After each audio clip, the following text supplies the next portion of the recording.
I'm Holly Madison, and I listen to Brian Shapiro. Hi, this is William Shatner, and I listen to Brian Shapiro. All right, what's up, everybody? It is the Vegas Take. Glad you could join us on a Tuesday, Sharp and Shapiro. A lot to get to on the show today, as we always do. Coming up in hour number 2, Warren Ligari, who is the director of the NBA Summer League, will be joining us, along with Jamison Welsh from Drive Time Sports. Man, a lot of NBA to get to. So we'll talk about that. But, JD, I'm sure you would agree with me on this one. By the way, how are you, by the way? I have to ask. I'm doing really well. Thanks for asking. Even though I don't care, I still have to ask. That's very, very polite of you to ask me that. I got to say, we get a lot of different guests on this show, but it's certainly, and I mean this sincerely, an honor and a privilege to have this gentleman in studio with us right now.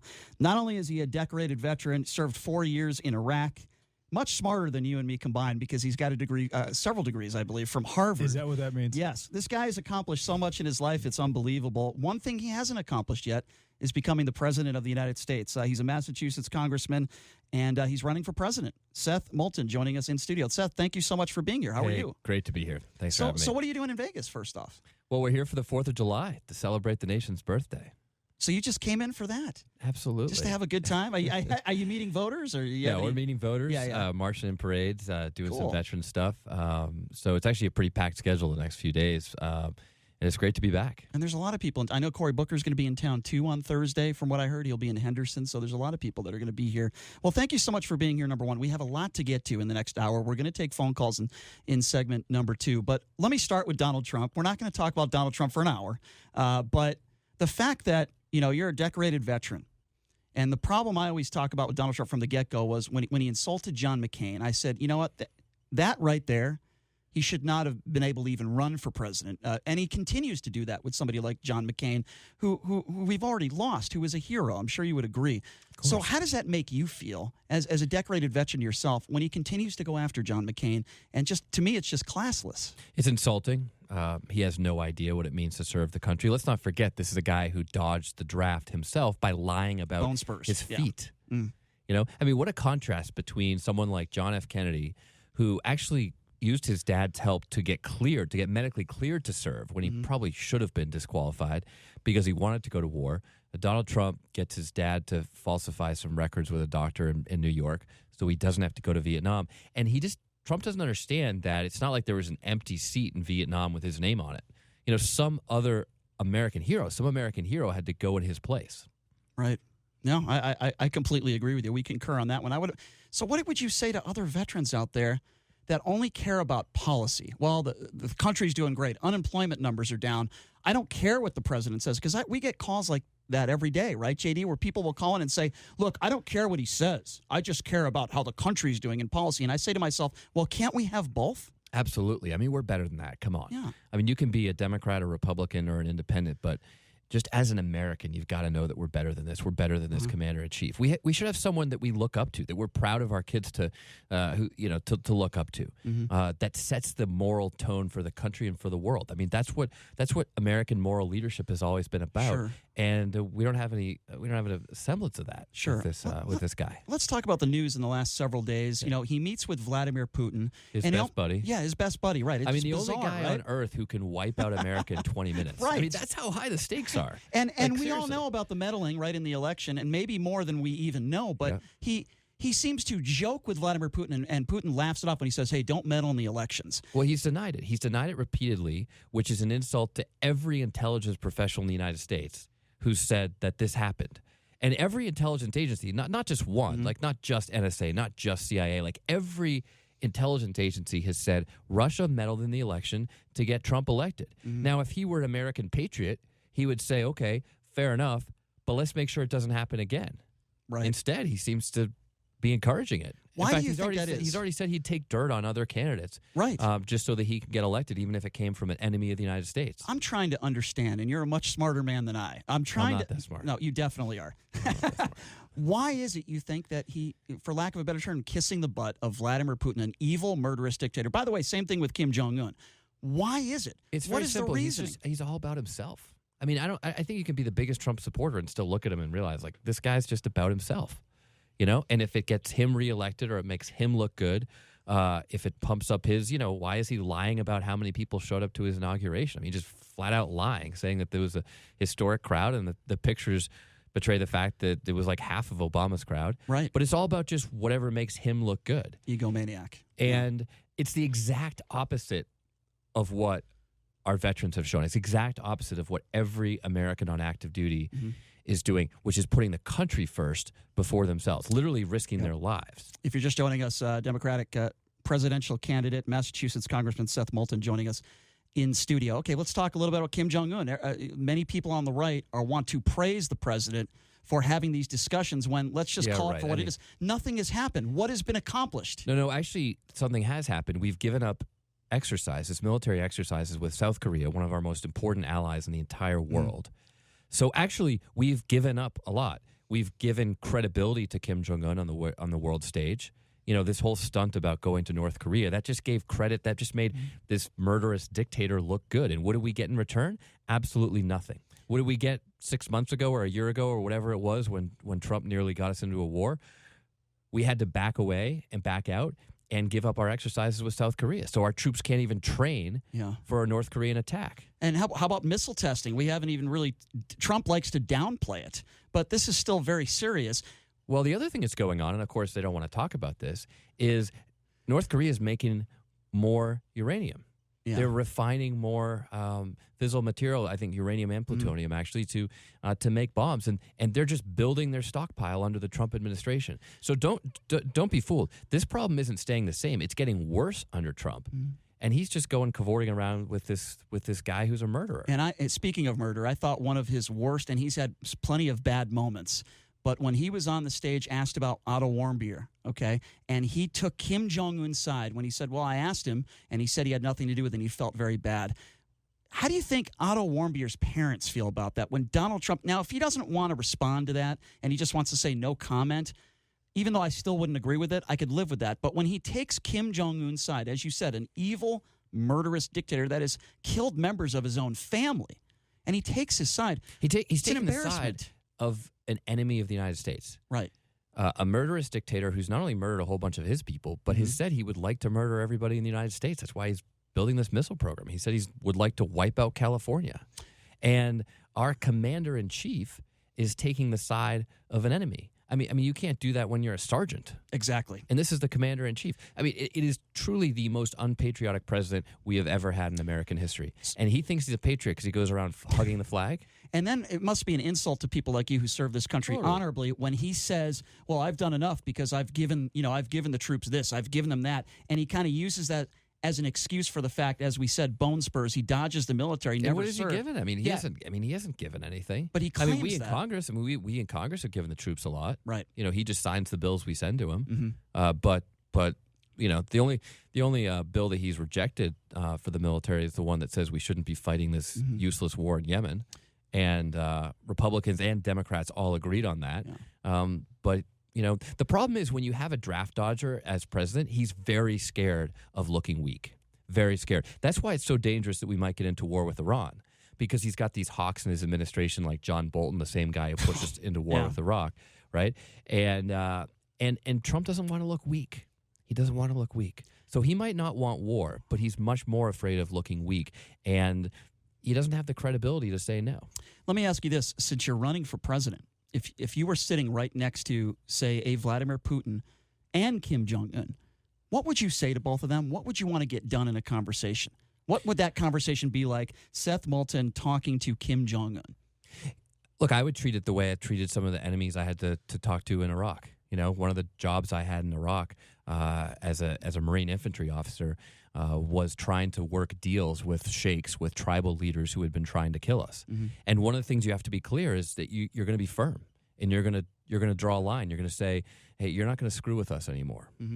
And send that message directly to Vladimir Putin's face. So then and make it clear that Kim Jong-un is going to have to pay some serious consequences, a price, if he wants to test the United States further. So then do you speak multiple languages? I don't speak multiple languages, no. And I haven't whipped out Spanish yet in this whole interview. So what did you make of that, by the way? I wanted to ask you about that because I'm watching these debates. And by the way, and I want to ask you about that. I thought Kamala Harris did a pretty good job. She did. I think she's a very strong woman. Yeah. And I think what Don Jr. did retweeting, her quote-unquote blackness, I mean, that's what it was beyond racist and disgusting, right? Would you say the president's a racist?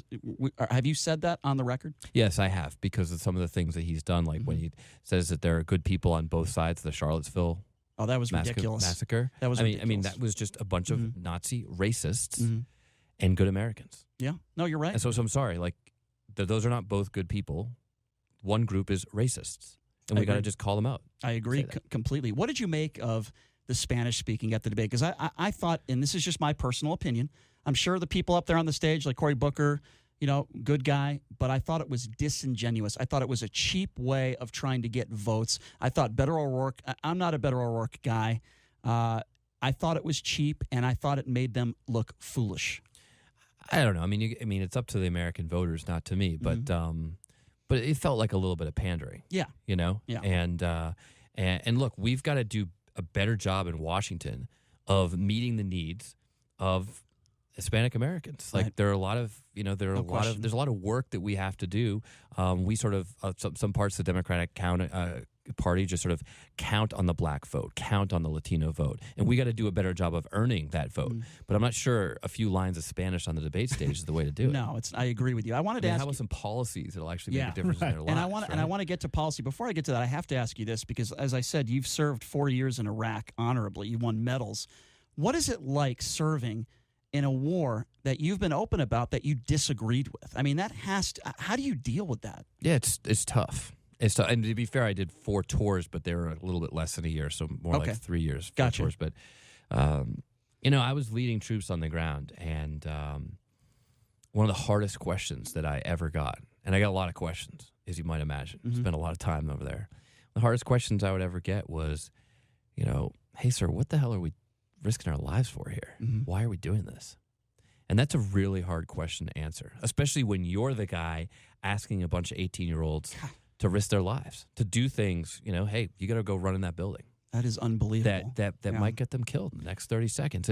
And the answer that I always gave them was the same answer that I gave myself when I asked myself that question, which was, you know what, I just don't want someone else to have to go in my place.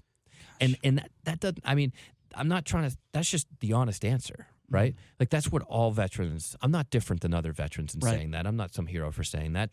That's just the way we feel. We're there because we don't want to have, our friends across the street, our brothers, our sisters to have to go in our place. And that's why a lot of us went back so many times, even though we disagreed with the war. Sure. I'll tell you a great story. I got out after after 3 tours and was going to go use the GI Bill. And one of my buddies got out too. Guy named Joe. He got out and he also came out of the closet. So this was before Don't Ask, Don't Tell ended. So the only way he could be a Marine was to keep hidden that he was gay. I didn't even know it. Right. But he got out. He came out, and then we both got called back. We got called out of the reserves for the surge in Iraq. And all Joe had to do was pick up the phone and call the Marine Corps and say 2 words: "I'm gay," and he wouldn't have had to go. But instead, he decided to go back in the closet to hide a fundamental part of who he is, just so that no one had to go to his place. That is courageous, and I'm so glad you brought that up because in regards to transgenders and Trump's policy on limiting the amount of transgenders not serving. I mean, how do you feel about that? Because, again, I think it is a complete disgrace. I don't care, for lack of a better term, what somebody has between their legs. I care about if they're a hero and they want to serve this country honorably, they should be allowed to do that. Right. If you got to meet the qualifications. Like, you got to meet the physical qualifications. Right. Like, for example, if you're 6'8", you can't fly a fighter jet. Right. And we're not going to make an exception and build a special fighter jet for you with a bigger cockpit just because you're tall. Okay. Right. So there are certain physical standards. But if you meet those standards, it doesn't matter what your sexual identity is or who cares? Whatever. Like, who cares? Like, do the job. It's just incredible to me. I want to get to some policy questions with you. Again, we're joined by Seth Moulton, Massachusetts congressman running for president. But before I get to some policy, you have a lot of people that support you that are very disappointed that you were not on the stage in those first debates. Yes. Now, we all know you need to get 1%, and I've talked to some people that have said the reason why you weren't on that stage, the reason why you weren't able to get that 1%, because you put your hat in the ring a little bit late. Yes, do true. you agree with that? And actually, just to be fair, we've been getting 1% in a whole bunch of polls, but the DNC has decided not to count those polls. Why? You got to ask them. I mean, I have no idea, but I don't think it's lost on people that the two of the people they excluded from this debate was the combat Marine veteran and the only governor of a state that Trump won. So if we're actually looking for the best person to take on Trump, I mean, I'm not sure we got a good process here. So we'll see what polls the DNC decides to count. But yeah, I mean, look, I did get in late. I've got an 8-month-old daughter at home, and my wife and I are first-time parents. It just simply wasn't an option to get in when she was like 3 months old. I mean, there was no way. So I know I got in late. I knew I might miss the first debate. You're confident you'll get in the next one?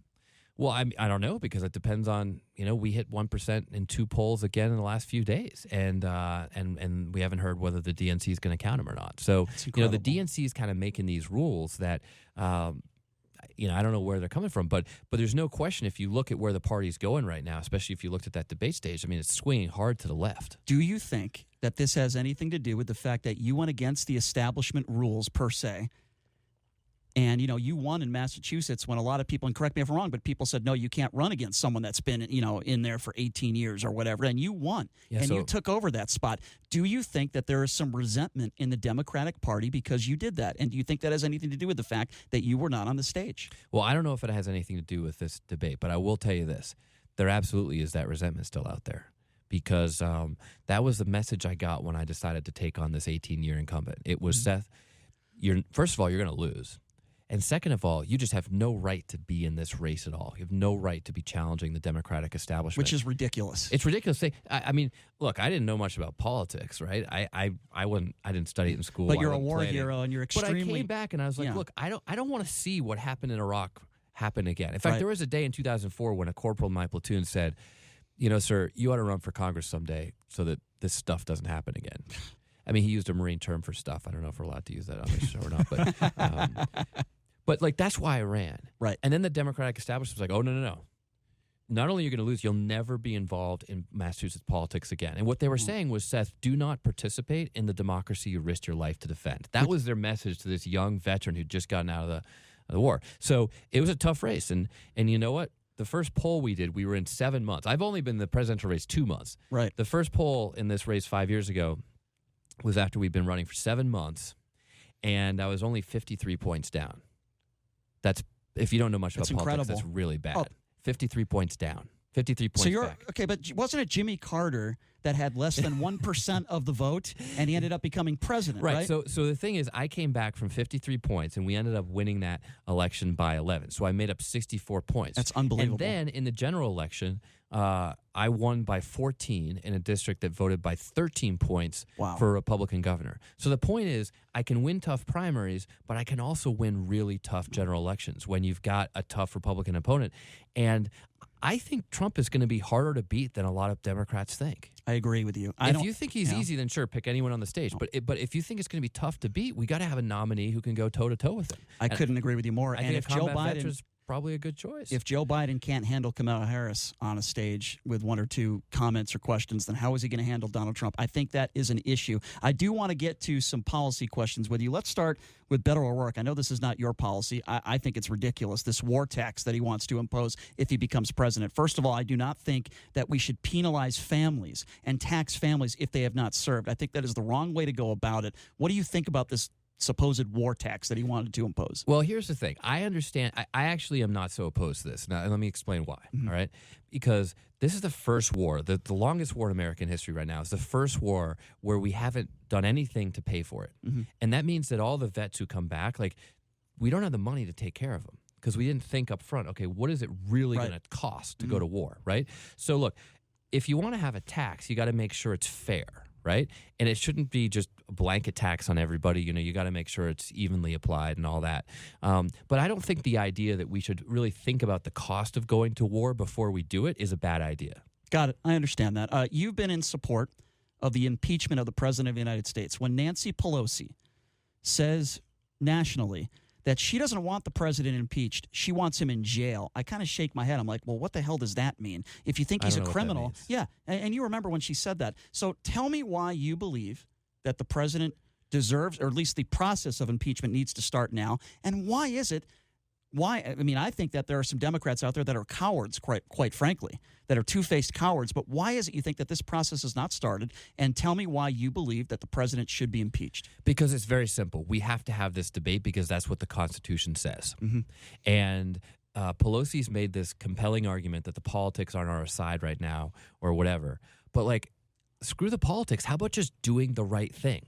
The oath I swore was not to protect the politics of the Democratic Party. It was to protect and defend the Constitution of the United States. In fact, word for word, the same oath that I swore as a Marine. Mm-hmm.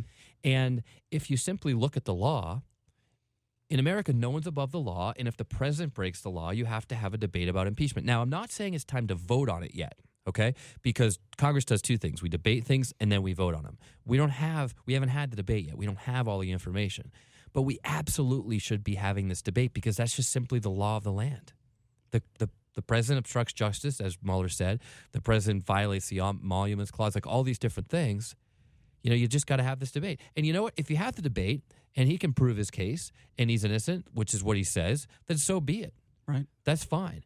But we are not doing our duty if we refuse to have this debate. Agree. You also support the Green New Deal. What do you like in particular about that bill? Well, I was one of the first people to sign on to this, but I did not. That was before it had all the different components that some of the sponsors put into it, right? I think that we have got to deal with climate change, and we got to deal with it aggressively. We can't just leave it to our kids, like my 8-month-old daughter. But I also don't think we should bankrupt the country in doing it, right? Right. Okay, so I'm not for a jobs guarantee. I don't think that's actually very American. I believe in a skills guarantee. If you want to train for a job, we'll help you train for it.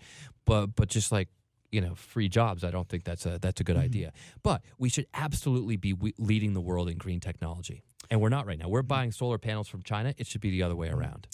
We need to get back in the Paris Accord, but we've got to make it stronger.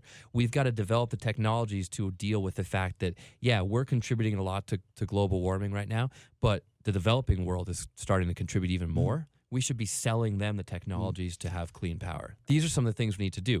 I also think that we should start a national service program to inspire young Americans to serve and do things. I've talked about a federal Green Corps, do things to make America more climate resilient. So, reinforcing riverbanks, where I live, the coast of Massachusetts, there's a lot of flooding. We got a lot of work to do to make the country ready for climate change. And that's something that can engage young people in serving their country. Let's talk a little bit about Donald Trump's cabinet. Let's start with Jared Kushner. Now, you graduated from Harvard. Well, it's hard to even keep track of who is in his cabinet. That's true. Because they keep getting fired. It's very true. It's kind of a revolving door, isn't it? That's true. It's like an episode of The Apprentice. Is he even in the cabinet, or is he just like an advisor or some special family? Well, don't even get me started with Ivanka Trump. Trump. There's a circle, and he's just kind of on the outside. He kind of steps in and out, steps in. Yeah, and out. don't even get me like started. Trump did with North Korea. Don't even get me started with his daughter hanging out with world leaders. But let's just talk about Jared Kushner for a second. You graduated from Harvard. Nobody gave it to you. Okay, you had to earn that because of how hard you worked in school, right? Because of your accolades. Jared Kushner's father donates $5 million to Harvard. Clearly, he didn't have the grades to make it. What do you make? And I don't even know what he's done post-Harvard except lose his father's money. What do you make of that for somebody that graduated from Harvard that's worked hard your whole life? Somebody like Jared Kushner, who just gets into Harvard because his father donates $5 million to the university. It's funny you bring this up because it's a pretty special day for me because I got an email this afternoon that said, congratulations, you just paid off your last loan for Harvard. Wow. Not making that up. Congratulations. I like that. Congratulations. Yeah, well done. So it's only, it's been not 20 years, but more than 15. Yep. So it's been a little while. Nobody gave it to you. No. I mean, it's a hard school to get into. I was proud to go there. It was hard work. That's the way it should be. We should have a country that, where kids grow up and they aspire to go to great schools, get a great education, and work hard to get there. Yep. Not have their parents give gifts so that they can slip in the back door. What do you think of Sarah Huckabee Sanders leaving, and she doesn't do a press conference in, I think it was over 3 months. The lies. I mean, I'm just going to call it for what it is. What's her job again? I mean, it's just insane, isn't it? Yeah, it's insane, isn't it? That's her job. Yeah. I mean, what do you make of this? I mean, you serve this country honorably, and I keep saying that over and over again because we talk about freedom of the press, and Donald Trump says, the press are our enemy, right? Enemy of the people. And Sarah Huckabee Sanders defends Donald Trump's comments. What do you make of Sarah Huckabee Sanders? I mean, she's corrupt. She's immoral, like all this stuff. She lies all the time, just like the president. But you know what we really got to just talk about is how just fundamentally weak this administration is. Mm-hmm. I mean, she's just scared. She's so scared of the truth that she can't get up and do a press conference. She's obviously scared of her boss, right? Isn't everybody scared of Donald Trump that works for him? I mean, it seems like no one. I mean, I'm certainly not scared of him, but people who work for him. You've never worked for him. Yeah, I mean, right. he's had yes men. I mean, we only got about a minute here, then we got to go to break. But he's had yes men around him his whole life, right? No one said, Donald, you can't talk like that, or Donald, you can't do that, right? See, I'm the exact opposite. the first thing I'll do when I walk out of this interview is I'll turn to my team and I'll say, what could I have done better? I want criticism. I want to know how I can do this better. I want to be in a room. I don't want to be the smart guy in the room. I want to be surrounded by much smarter people. In this room, you me. have no choice. But no, there's some smart people all around you.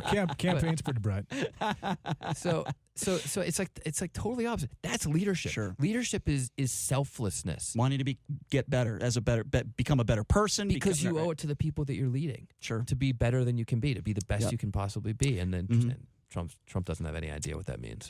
I would tend to agree with you on that one. I'll tell you what I want to do. If you're just joining us, we're in studio with a man who's running for president, Massachusetts Congressman Seth Moulton. I am going to open up the phone lines. He will take any questions so long as you are respectful. The number to call is 702-257-5396. Again, that number to call, you have an opportunity to speak with presidential candidate Seth Moulton. I have no doubt he is going to be on the stage in the next debate among the Democrats. I have no doubt he will be there. The number to call if you want to be a part of the conversation, again, 702-257-5396. Again, that number to call. We will take your calls at 257-5396. When we get back, besides taking your phone calls, I got to ask him a little bit. I got to have some fun with him. Right, I grew up a Boston Celtics fan. I know he's a big Boston guy. He's a big Celtics fan, big so news. we'll talk about that. Well, Seth was also a pretty big deal on TV. We'll talk about that as well. So we're going to take a quick break. We'll be back right after this. You're listening to The Vegas Take. Shapiro, so glad you could join us. By the way, quick reminder, coming up in hour number 2, Warren Ligari, he's the director of the NBA Summer League. The first couple days are sold out. It's going to be nuts. It starts on Friday. Warren will be joining us in studio along with Jamison Welsh from Drive Time Sports. Tomorrow, Michael Avenatti. We won't ask Seth Moulton about Michael. We'll leave that one alone. But Seth Moulton is running for president. He's a Massachusetts congressman, decorated veteran, served almost 4 years in Iraq, 3 years, if that's right, and also graduated from Harvard. So a smarter man than I, that is for sure. And I think he's going to be in the second debate. We're taking your phone calls right now at 257-5396. Again, that number to call, 702-257-5396. Let's start off with Anthony. Anthony, thanks for calling into the Vegas Take. How are you? Hey, Anthony. You got no chance of sleeping winning. All right, let's let this guy go. Goodbye, Anthony. Thank you for calling in. Sounded like a very educated voter. This guy calls in every show and says something different. Seth, just do you like think that. there should be an IQ test to vote? Be honest, because I do. I don't know where you draw the line. 257-5396. Let's go to Mike. Mike, what's up? Good evening, Brian. Good evening, Congressman Bolton. Hey, how are you? Moulton, yeah. Moulton, how are you? not Bolton. Not to be confused with Michael Bolton. No. Oh, I'm sorry, Seth. Hey, no worries. Right, Just call me Seth. I've got a million questions. I've been taking notes, and before Brian cuts me off, just let me get a few questions. I'm not going to cut you off as long as you're respectful. That's all I ask. He will think about it very hard. I'm always respectful, and I never cuss. I've called in. We for appreciate years that. and years and years. Okay, go ahead. I'm a regular on the Steve Sanchez show. And okay, okay. Nobody cares about. Okay, go ahead. Go ahead. You're on with Seth, Mike. Go ahead. You said Trump set the moral tone of the country, and it was terrible, right? Yes, more or less. That's what I said. Are you talking about after-term abortions of twins, triplets, mass pedophilia, guaranteed income? Is that what you're talking about? Because that existed before Trump, and that seems to be ruling this government. Okay. I don't really know where you're going with that, Mike. Don't say, just watch the news every day. Okay, Mike, we appreciate the call. That's probably why I cut you off every time you call in. 257-5396, the number to call. Let's go to Lewis. Lewis, you're next on the Vegas Take. You're on with Seth Moulton. What's on your mind? Hey, Lewis. Hey, a couple of questions. First of all, thank you for your service, sir. Hey, thank you. I appreciate that. Okay, and it's two questions. My first question is, what do you mean by we have to be better for the Hispanics? Okay, let's let him answer that first, and then we'll keep you on for the second question, okay? As a Mexican-born man, I don't share any of the views that he has or any of the views that any Democratic candidate has. So I am being excluded. What do you mean? And I felt totally pandered and insulted with the Spanish speaking at the debate. All right, let's let him answer that one. Hold on, look, Lewis. I mean, you're Mexican-American. I shouldn't be preaching to you. You should be preaching to me. You say you've been left behind by the Democratic Party. That's the point I was making, is that we're not doing enough for people like you. So I mean, you tell me, what do you think the Democratic Party should be doing? Okay.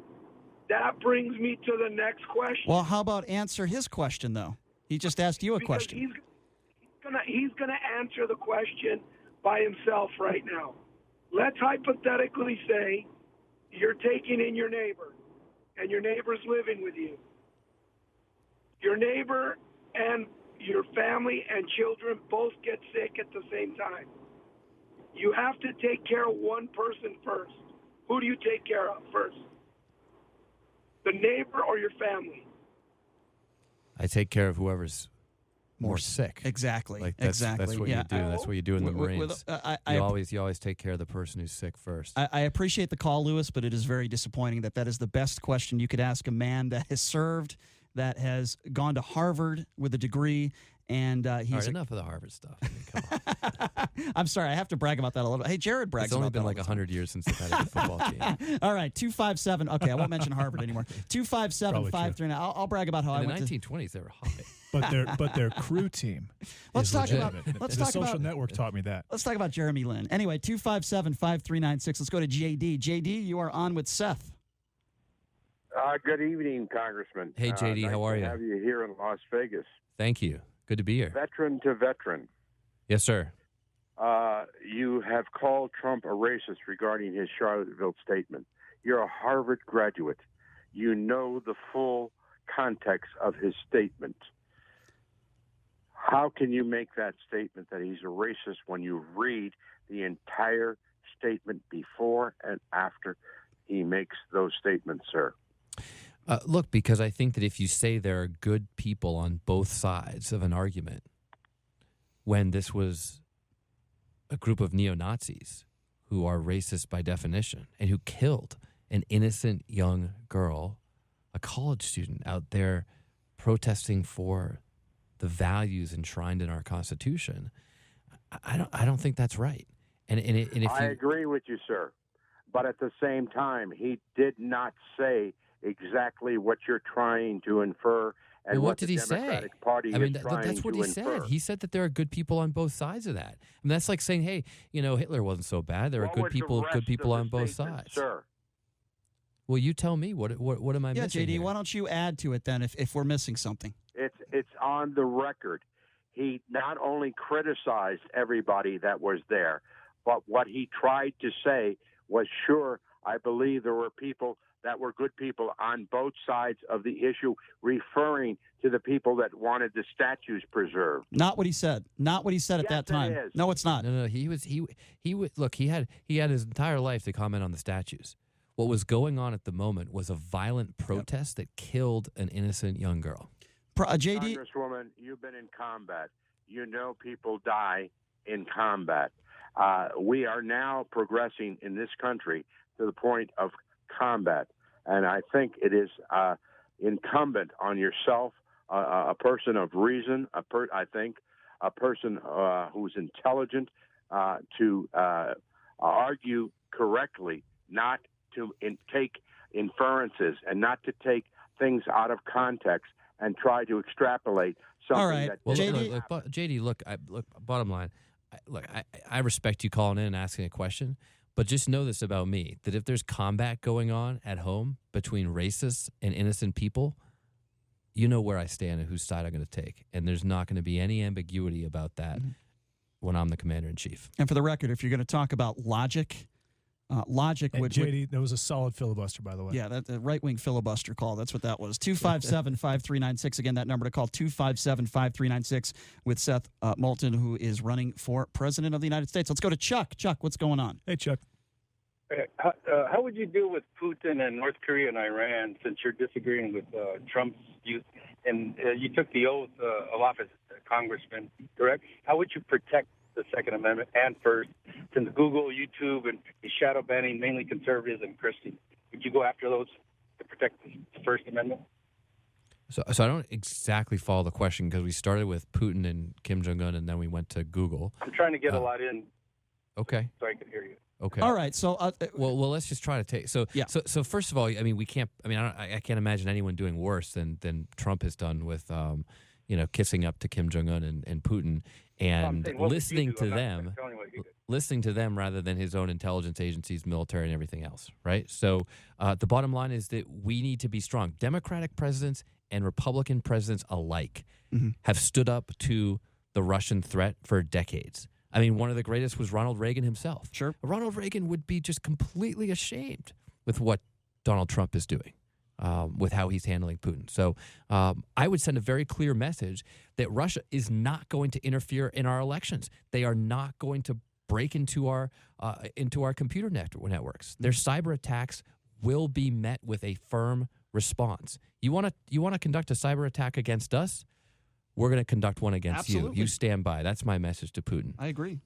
Sorry, go ahead. You mentioned last segment that if a sergeant did what Trump is doing right now with Putin and Kim Jong Un, what would happen? You said he would get in trouble. What exactly? He'd be in jail. Would happen to a sergeant? Might be charged with treason.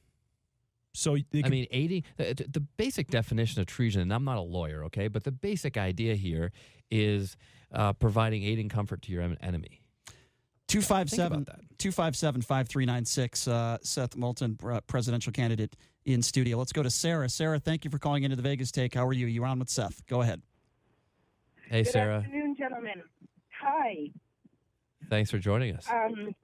Thank you very much. Thank you for being here and just giving us hope that there could be somebody who can come up with something intelligent, decent, and for this next election. Thank you, Sarah. The debate, if you want to call it that, and I'm a 56-year-old Hispanic woman who became a U.S. citizen almost 25 years ago with very much pride, and there are so many issues that I see that are just completely being brushed aside because everybody is trying to get in with everything else. Yep.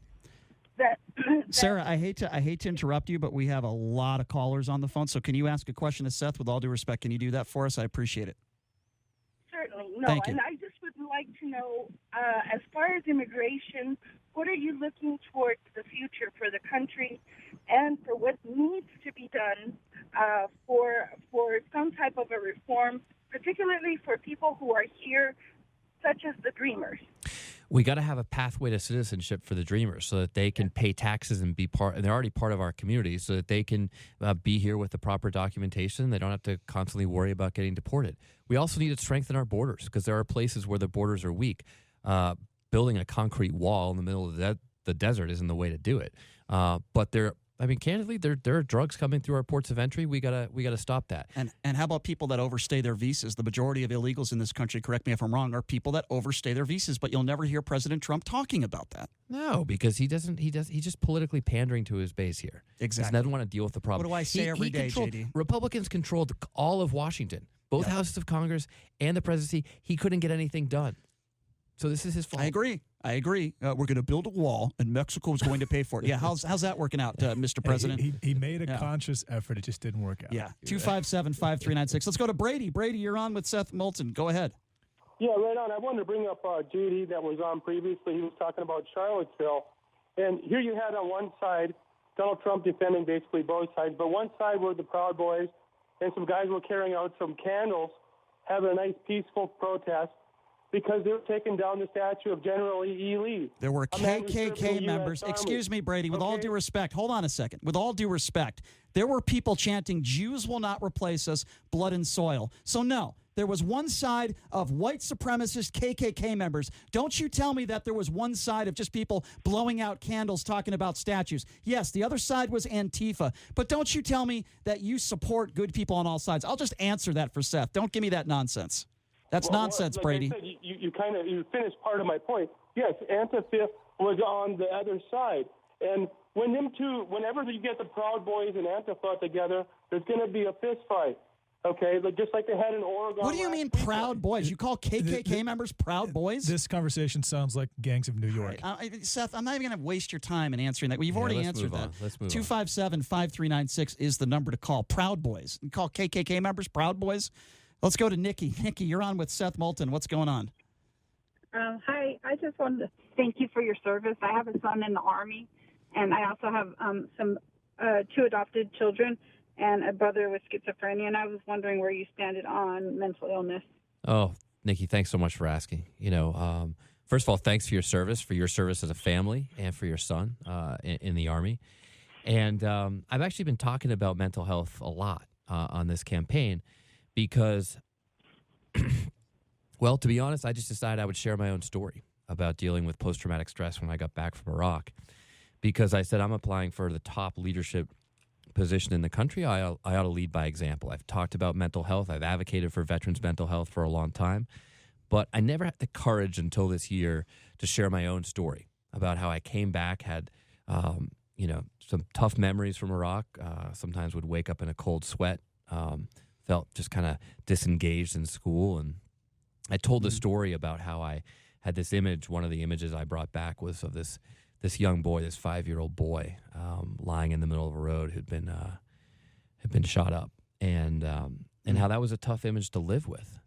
I can't even imagine. And I never told that story before, and I'd never explained how it used to kind of haunt me. But then I went and saw a therapist, and now it's under control. Thank God. And actually, I think I've really been strengthened by that experience. And I know what it's like to make life or death decisions and have to live with the consequences, which, by the way, is unlike everybody else in this whole race. And I can't even imagine it. Right? So the thing is, I've been talking about this, advocating for mental health. It's something we got to deal with. It should be just normal. If you get an annual physical, you should get an annual mental health checkup. It's nothing crazy or strange. Like, let's just deal with it, take care of it, move on. And by the way, there's been some great presidents like Abraham Lincoln that have dealt with mental health issues, and they've done so successfully. That should be the message for everybody. I agree. We only have a few minutes left. I want to cram in as many callers as possible that I'm waiting patiently on hold. Let's go to Pat. Pat, you're on with Seth. Go. Hey, Pat. Hey, sir. Thank you so much for your service. I'm a Vietnam veteran, and I have no idea what you went through, but I appreciate it. But my question is, the Supreme Court just turned down Trump's request to have the question, are you a citizen, on survey. And I was curious, why don't we have a right to know? Okay, that's a fair question. That's a fair question. First of all, let me just say, thank you for your service, and I don't know exactly what you went through either, but I do know a little bit about what you went through when you came home. And I served in an unpopular war. You did too, but I've at least been respected for my service when I came home, and you probably weren't when you came home from Vietnam. And that's a historic mistake, and I want to acknowledge that and say I'm very proud that you served in Vietnam, so thank you for doing that. Look, here's the deal. The Supreme Court said that the fundamental problem is not with having a question like that on the census. It's the fact that the Trump administration explicitly said the reason they want to put it on there is to intimidate people. Mm-hmm.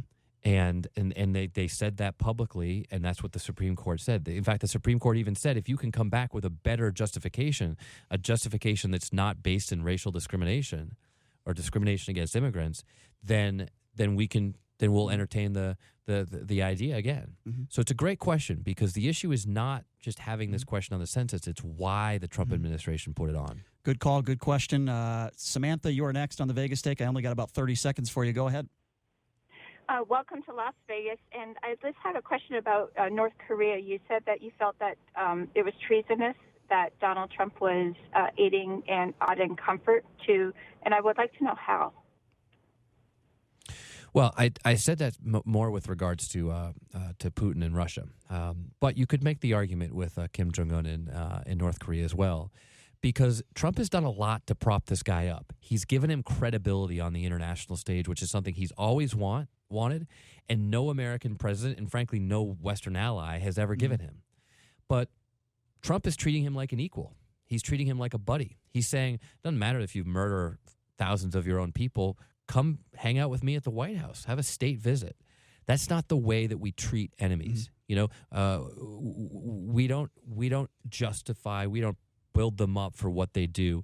That's dangerous for our national security, and frankly, just fundamentally immoral. So he's done that, and in exchange, he's gotten nothing in return. In fact, we're actually in a worse position because they have more nuclear material, and we can't conduct the same exercises we used to conduct with South Korea as a result of the president's actions. So it's been nothing but stepping backwards. Unfortunately, I can't get to all the callers because we've got to go to break. But first of all, Seth, I want to give you enough time. We got about a minute here. Give out the website. How do people donate to your campaign? Yeah. Hey, so if you like anything of what I'm talking about, if you want someone who has the experience of bringing together Americans in tough circumstances, because I've never seen this country more divided, then go to my website, www.sethmoulton.com. That's SETHMOULTON.com. And just donate $1. Just donate $1 to help me get on that next debate stage. I got in the race late. I get that. But I'm the only veteran up there who's led troops in combat. The only combat veteran who knows what it takes to bring together Americans from all over this country. I mean, I had a platoon with Marines with different religious beliefs, different political beliefs from all over America, and we all got united behind a common mission to do what's right for the country. And you know what? I'm going to tell you something. I support you. I want you to be on that stage. Thank you so much for joining us. The hour goes by really quick. Hey, Seth, thanks for having me. Hope you could come on with us again. Would love to do it. Thank you so much. Warren Ligari from the NBA Summer League coming up next on the Vegas Take. This is the Vegas Take with Sharp and Shapiro.